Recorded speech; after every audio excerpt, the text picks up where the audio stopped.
At what point does a business stop losing money and start making it? That's the break-even level. I'll show you how to calculate it, chart it, and find the margin of safety. Let's jump into it. Break-even point of production. That's the level of output at which the total costs are equal to the total revenue. You are neither making a profit nor are you making a loss. Margin of safety is the amount by which the sales level exceeds the break-even level of output. Now, break-even level of output has its own formula. It's fixed cost divided by contribution per unit. Contribution per unit also has its own formula. Selling price per unit less variable cost per unit. Here's an example of a break-even chart, but we'll delve into more detail. Let's run through a question. Say, for example, they give us the fixed cost as $50,000, the selling price as $20, and the variable cost as $12. Let's start with the graph. On the one axis, we have revenue and cost, and on the other axis, we have quantity or output. Now let's add the fixed cost line. It's a horizontal line because fixed cost doesn't change with output. And in this case, it is 50,000. Let's add the total cost line. It starts at the point of fixed cost. We cannot have zero fixed cost. For example, rent is a fixed cost. The landlord doesn't care if you're producing 0 items or 1,000. He wants his money. Let's add the total revenue line. It starts at 0 and goes upwards. All these lines are constructed in a linear format. And yes, we can have zero revenue. If you sell nothing, you make nothing. If you are struggling with these cost lines, I have a dedicated video on costs. Let's add the variable cost line. This is not needed to construct break even. I'm just adding it for detail's sake. Variable cost is parallel to total cost. It is below total cost because it's less than total cost because it doesn't include fixed cost. Contribution per unit is selling price less variable cost per unit. In this example, we have $20 as our selling price minus the $12 as our variable cost, and this gives us 8. Now let's go and plug it all back into that formula. Fixed cost divided by contribution per unit.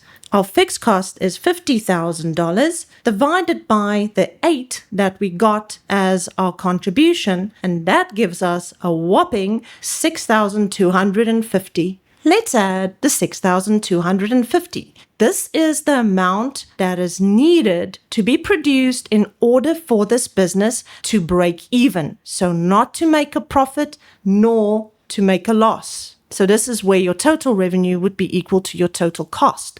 Now, total revenue is price times quantity. So that's $20 in this example times the $6,250 that we calculated as the break-even quantity, and that gives us $125,000. Now remember, break-even is where my total revenue equals my total cost.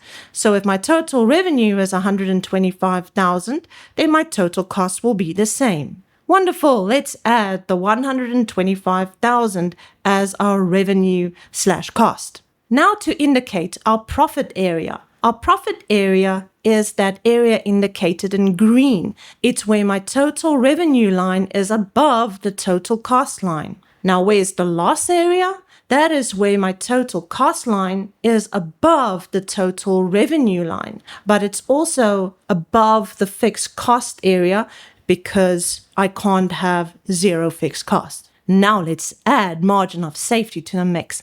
Say, for example, we ended up producing 7,000 units instead of the 6,250 units that we required in order to break even. Now, margin of safety is the actual output, which is the 7,000 that we ended up producing, minus the 6,250 that we needed to break even, which is our break-even quantity. That gives us an amount of 750. Now, to level things up, sometimes they ask it as a percentage, so production over break-even point. So what we will do here is take the margin of safety that we calculated and divide it by the break-even output and then times that by 100. So in this case, we calculated the margin of safety as 750, and we divide that by the 6,250 as our break-even quantity times 100. That's 12%. So in other words, we have a safety blanket of 12% over that break-even quantity that we required to neither make a profit or loss. If you are interested in these PowerPoint presentations that I used in my video, they are available on my community. See the link in the description. YouTube believes you'd like this other video, so be sure to check it out as well. See you in the next one. Bye-bye.